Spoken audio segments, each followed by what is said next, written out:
جس طریقے سے انسان کے اوپر موت آتی ہے، موت آنے کے بعد انسان کا ٹھکانہ کون سا ہے، انسان کہاں پہ جا کے آرام پذیر ہوتا ہے۔ ہمارے معاشرے کے اندر مختلف عقائد ہیں لوگوں کے، مختلف عقائدوں کے اوپر وہ کیا کہتے ہیں کہ وہ کہتے ہیں یہ جو قبر ہے جس کے اندر انسان کے جسم کو دفنا دیا جاتا ہے، وہاں پہ جا کے اس کو دفن کر دیا جاتا ہے، کیا انسان کے جسم کے لیے یہی جگہ ہے یا انسان اس قبر میں جا کے زندہ ہو جاتا ہے، ہمارے بیر والوں کی پکاریں سن رہا ہوتا ہے، ہمارے بیر والوں کی باتیں سن رہا ہوتا ہے، اور اس کا ٹھکانہ جو ہوتا ہے اگر وہ زندہ ہوتا ہے تو ہمیں اس کو چاہیے کہ اپنے گھر کے اندر رکھ لیں، کیونکہ وہ آج مردہ ہو چکا ہے۔ مردے کے لیے اللہ نے کیا فیصلہ کیا ہے وہ آپ کو انشاءاللہ علامہ صاحب کی زبانی سناؤں گا۔ علامہ صاحب نے قرآن مجید کی آیات سے بہت ہی اچھے سے الفاظ چن کے اور ہمیں بتایا کہ اللہ تعالیٰ نے جب انسان دنیا سے چلا جاتا ہے، اس کی روح نکل جاتی ہے، اس کا جو جسم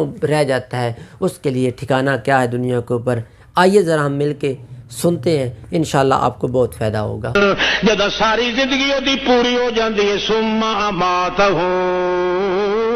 فاقبرہ، پھر موت آ جاندی ہے، موت دے بعد ایک قبر دے کم دا ہی رہندا ہے، ہور کسے کم دا؟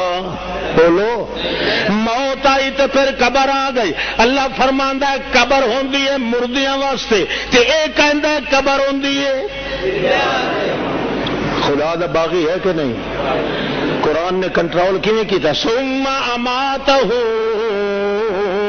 فاقبرہ، تعقیب واسطے بغیر مہلت واسطے مولوی جان دے ہیں۔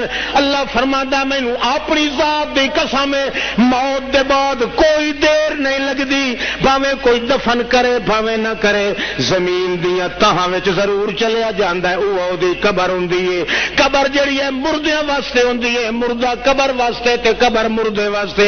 اللہ فرماندا ہے میں تے قبر بنائی ہے مردے واسطے، اے بےہودہ کہندا کہ قبر وی ہے تے وچ جیندے وی پین آخر کہ نہیں؟ بولو بابا جاگتا بیٹھا ہے؟ اچھا توجہ ہے۔ ہوں جڑا کہ قبر دے جیندے پے قرآن دا باغی ہے کہ نہیں؟ بولو شاباش، اپنے ایمان نال دسو ہے باغی؟ اللہ کا نہیں فرماتا ثم اماتہ، موت دتی انسان نو، فاقبرہ، پھر اس واسطے قبر بنا چھڈی میں۔ جیڑی بھی قبر بنائی اللہ فرماندا ہے تے مردیاں واسطے، قبر مردیاں واسطے ہے، جیندیاں واسطے نہیں ہوندی۔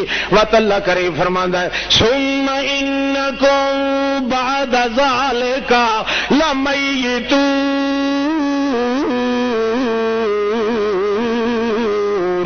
خدا پاک دی قسم ہے مینوں، او مولویو پیرو، او نبیو ولیو، غوثو کتبو ابدالو، نیکو برو، سارے انساناں دی جنس سن لو، اس زندگی دے بعد تساں بن جانا میتون۔ کی بننا؟ سارے میت بن جاؤ گے، تے کدوں تک میت رہو گے؟ او نبیو تے ولیو تے پیرو فقیرو۔ اللہ فرماندا ہے ثم انکم یوم القیامت تبعثون، قیامت والے دن توڑی مردہ ہی مردہ رہو گے، قیامت والے دن سارے نو زندہ کر کے اللہ اپنے دربار چ پیش کر دے گا۔ لہذا میرا پیغمبر وج گج کے آکھ اے جنہاں نو چھڈ دیو، چاہے نبی ولی دونوں چھڈو یا نیڑے چھڈو، نہ کوئی اتلے اسباب نہ کوئی خفیہ اسباب، اموات غیر احیاء، قسم جتنی گل ہے وہ جیندے کوئی نہیں، جیندے ہوندے تا قبراں دے وچ نہ رہندے، اپنے مربیاں دے سر تے آ جاندے۔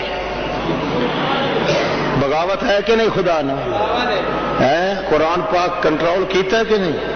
واہ مجھے اللہ اللہ کنٹرول آیا کہ اللہ کے پیغمبر فرمانے اعدد ستن قبل یوم القیامہ۔ بخاری دا حوالہ تائیں دینا بھی تسا بخاری نو زیادہ منتے ہو نا، ٹھیک ہے نا؟ امام بخاری تے امام بخاری، اور امام بخاری دی یہ گل ہی منو۔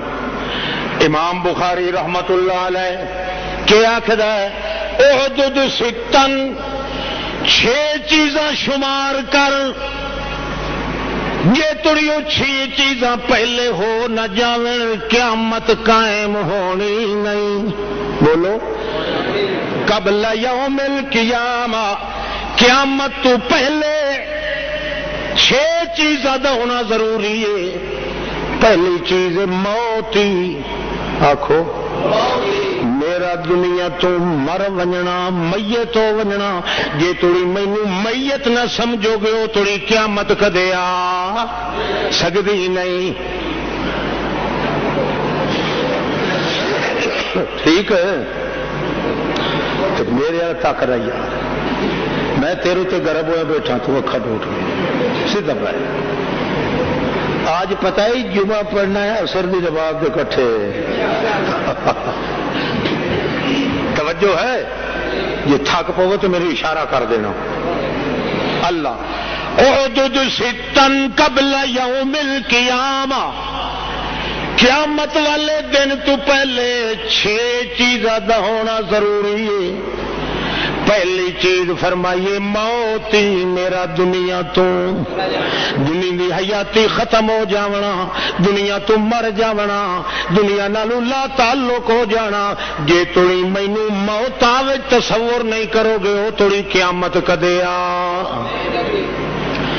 تو جڑے مر کا کہندے سن بھائی نبی